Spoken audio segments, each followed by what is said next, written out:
This is every major armored car of World War II, ranked from the worst failures to the machines that changed reconnaissance warfare forever. We're starting at the worst armored car. Number 10, Italian Lancia 1ZM. The Lancia 1ZM wasn't really a Second World War armored car at all. It was a First World War veteran that Italy simply never got around to replacing. Designed in 1912 and armed with twin machine guns in a rotating turret, it had already been obsolete for 2 decades by the time Italian forces used it in East Africa and the early North African campaign. Its riveted armor was thin enough to be penetrated by rifle-caliber ammunition at close range, and its top speed barely exceeded that of a marching column. Crews operating the 1ZM had no illusions about its capabilities. It was a colonial policing vehicle pressed into a modern war it was never designed to fight. Against anything resembling a proper anti-tank weapon, it offered almost no protection at all. Its presence on any 1940s battlefield says more about Italy's industrial shortages than about the vehicle's design. This is where our ranking begins, with a machine that was outdated before the war it fought and even started. Number 9, Soviet BA-27. The BA-27 was the Red Army's first mass-produced armored car, built in the late 1920s on a modified truck chassis. By the time Germany invaded in June 1941, it was already a relic, yet a number remained in second-line service simply because the Soviet Union had nothing better to replace them with in certain rear-area roles. Its riveted armor, taken from tank designs of a decade earlier, offered minimal protection, and its cross-country mobility was poor even by the standards of its own era. The truck-derived chassis struggled on anything but firm roads, which severely limited its usefulness for reconnaissance, the very job an armored car exists to perform. Crews found it mechanically unreliable, prone to breakdowns during extended operations, and dangerously underarmed against the German vehicles it might encounter. It survived into the war only because Soviet industry was overwhelmed rebuilding after catastrophic 1941 losses. As a fighting vehicle for a modern mechanized war, the BA-27 simply had nothing left to offer. Number 8, Polish WZ-29 armored car. Poland's WZ-29 was a small, hand-built reconnaissance vehicle produced in tiny numbers during the interwar years, and by September 1939, it stood almost no chance against the mechanized force Germany threw at it. Armed with a single machine gun and protected by thin plate armor, it was designed for policing and border patrol duties, not for facing panzer divisions. Polish crews used what they had with genuine courage, but the WZ-29's weak armament couldn't threaten German armor, and its light protection couldn't survive contact with German anti-tank rifles or even concentrated small arms fire.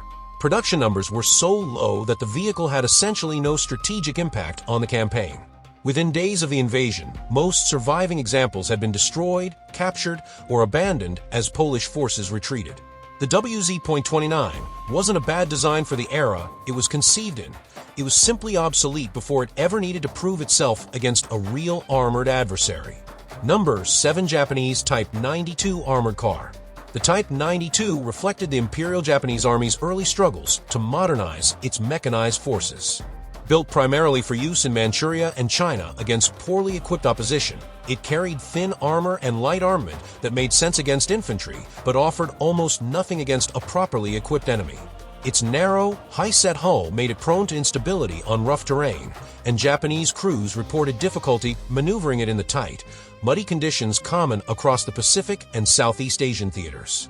As the war expanded and Japan found itself facing American and British forces with far superior anti-tank weapons, the Type 92's limitations became glaring. It had never been designed with that kind of opponent in mind. Its low production numbers meant it never played a decisive role in any major engagement, and by the mid-war period it had largely been relegated to garrison and internal security duties, quietly phased out of any role resembling real mechanized combat. Number 6, German Sd.Kfz 221. Germany's Sd.Kfz 221 was a light four-wheeled scout car meant to provide fast, cheap reconnaissance for advancing panzer divisions, but its single machine gun armament left it dangerously outmatched the moment it encountered anything more than enemy infantry. Its thin armor, just enough to stop rifle fire and shell splinters, offered no real protection against the anti-tank rifles and light guns fielded by Allied forces from 1940 onward. German crews valued its speed and quiet operation for scouting, but many considered it a vehicle to avoid direct contact in, not one to fight in. Some later examples were upgunned with a 20mm cannon in an open-top turret, which helped, but the base 221 remained fundamentally underarmed for the threats it increasingly faced on the Eastern Front. As Soviet anti-tank capability grew heavier and more common, the 221's role narrowed sharply toward pure scouting, where survival depended entirely on never being seen at all. Number 5. British Beaverette. Built in the desperate weeks after Dunkirk, when Britain feared imminent invasion and lacked enough proper armored vehicles to defend its coastline, the Beaverette was assembled by converting ordinary civilian car chassis with improvised armor plate. It was never meant to be a long-term solution, it was a stopgap, and it showed. The added armor made the underpowered chassis sluggish and difficult to handle, while the protection itself was often only proof against small arms fire, not anti-tank weapons of any kind. British crews assigned to home defense units understood exactly what they were driving, a civilian car wearing a costume of war. It saw no real combat against a first-rate enemy, largely because the invasion it was built to resist never came. Once proper armored cars became available in greater numbers, the Beaverette was quickly withdrawn from front-line consideration and relegated to training and airfield defense duties, its improvised origins never quite overcome. Number 4. Canadian Otter Light Reconnaissance Car. The Otter was Canada's answer to Britain's Humber armored car, built using available Canadian truck components to fill wartime production gaps. On paper, it looked reasonable: four-wheel drive, a turret-mounted machine gun, decent armor for its class, but in practice, crews found it top-heavy and difficult to control at speed, with a tendency toward poor handling on uneven terrain that made high-speed reconnaissance genuinely risky. Mechanically, it proved less reliable than the British designs it was meant to complement, suffering more frequent breakdowns during extended operations in Italy and Northwest Europe. Its narrow track width contributed to stability problems that never fully went away despite modifications. While it served adequately in secondary reconnaissance and liaison roles, it was consistently viewed by crews as the less desirable option whenever a proper Humber or Daimler was available instead. The Otter wasn't a disaster, but among Commonwealth armored cars, it never earned the trust its rivals did. Number 3. Italian Autoblinda AB40. Before Italy upgunned it into the far more respectable AB41, the original AB40 suffered from a fundamental problem. It was underpowered and underarmed. Fitted only with twin machine guns instead of a proper cannon, it couldn't threaten enemy armor in any meaningful way, and its engine struggled to move the vehicle's weight effectively across the punishing terrain of the North African desert, where Italian forces needed it most. Italian crews found themselves in a genuinely awkward position: fast enough to scout, but too weakly armed to fight their way out of trouble if spotted, and mechanically strained by the very environment they were deployed in. The AB-40's problems were serious enough that Italian engineers moved quickly to redesign it, replacing the machine gun turret with a 20mm cannon to create the AB-41. That rapid replacement says everything about how the original version performed, adequate as a stopgap, but never good enough to stand on its own merits in real combat. Number 2. Japanese Type 93 armor car. Produced in only limited numbers, the Type 93 represented Japan's continued struggle to field a truly competitive armored car design throughout the war. Its armor remained thin, its armament weak, and its mobility hampered by a chassis that hadn't kept pace with the demands of mechanized warfare elsewhere in the world. Japanese crews using the Type 93 in China faced a poorly equipped enemy, which masked many of the vehicle's shortcomings, but the design was never seriously tested against a modern, well-armed opponent, largely because it was withdrawn from front-line consideration before that could happen. Reliability issues plagued the type throughout its limited service life, and production was scaled back in favor of other, more urgent priorities as Japan's war effort expanded. It stands as a symbol of an armored car program that never fully matured, overshadowed by Japan's greater investment in naval and air power rather than ground reconnaissance vehicles. Number 1. German Sd.Kfz 247. Rounding out the worst of the worst is a vehicle that was barely a fighting machine at all. The Sd.Kfz 247 was designed primarily as a command and staff car for senior officers, and it showed in every aspect of its design. It carried no turret, extremely limited armament, and armor that was adequate only against small arms fire and shell fragments, never intended to survive direct combat. German commanders valued it for mobility and communication in forward areas, but any crew caught in it during an actual engagement had almost no way to fight back. Its complete lack of offensive capability meant it depended entirely on staying away from the fighting, which defeats the basic purpose of an armored fighting vehicle: in the first place. Produced in small numbers and used almost exclusively in specialized command roles, the 247 earns the bottom spot not because it failed at its intended job, but because that job was never really about fighting at all. Now moving the best armored car. Number 10 South African Marmon Harrington Armored Car. Built specifically for the harsh conditions of the North African desert, the Marmon Harrington series became one of the workhorses of Commonwealth reconnaissance forces. Manufactured in South Africa, using a mix of local and imported components, it combined reasonable armor, dependable four-wheel drive, and a variety of armament configurations that evolved as the Desert War progressed. Crews appreciated its rugged simplicity. It was a vehicle built to survive sand, heat, and long supply lines without constant breakdowns, a quality that mattered enormously in a theater where mechanical reliability often decided who lived and who didn't. It never carried the firepower of Germany's best armored cars, and it was outclassed in direct confrontations later in the war, but its sheer availability and dependability made it indispensable to British and Commonwealth reconnaissance units throughout the early desert campaigns. It earned its place not through brilliance, but through consistent, trustworthy service exactly when it was needed most. Number 9 American M3 Scout Car. Though technically a scout car rather than a purpose-built armored car, the M3 became one of the most widely used reconnaissance and utility vehicles in the American arsenal, and its influence on Allied doctrine earns it a place here. Open-topped and lightly armored, it traded protection for versatility, serving as everything from a reconnaissance platform to an ambulance to a command vehicle across every theater American forces fought in. Its reliable engine and simple mechanical layout meant crews could keep it running under difficult field conditions with minimal specialized support, a major advantage during fast-moving campaigns in Europe and the Pacific. It lacked the firepower of dedicated armor cars, and its open top left crews exposed to airbursts and plunging fire, but its sheer flexibility and dependability made it a fixture of American mechanized formations. Few vehicles did more different jobs in more different places with such consistent mechanical trustworthiness. Number 8 German Sd.Kfz 231,232. Germany's 8-wheeled heavy armored car series gave panzer divisions something no other nation could match in the early war years, a genuinely fast, well-armed, long-range reconnaissance vehicle with excellent radio equipment for coordinating rapid advances. Armed with a 20mm cannon and protected by reasonably thick sloped armor for its class, the 231,232 family could screen ahead of advancing columns, gather intelligence, and still fight its way out of trouble against light opposition. German crews trusted its mobility across a wide range of terrain, a product of its sophisticated 8-wheel drive system that distributed power far more effectively than the simpler 4-wheel designs used by other nations. The distinctive frame antenna on the 232 variant made it instantly recognizable as a command and communications vehicle, coordinating the blitzkrieg tactics that defined Germany's early victories. It set a technical standard that few Allied designs could match until much later in the war. Number 7 British Humber Armored Car. The Humber became the backbone of British and Commonwealth reconnaissance forces from North Africa through Northwest Europe, valued for a combination of solid armor, dependable armament, and mechanical reliability that crews could count on campaign after campaign. Armed typically with a 15mm or 37mm weapon depending on the variant, it struck a practical balance between firepower and mobility that suited the varied demands of reconnaissance work.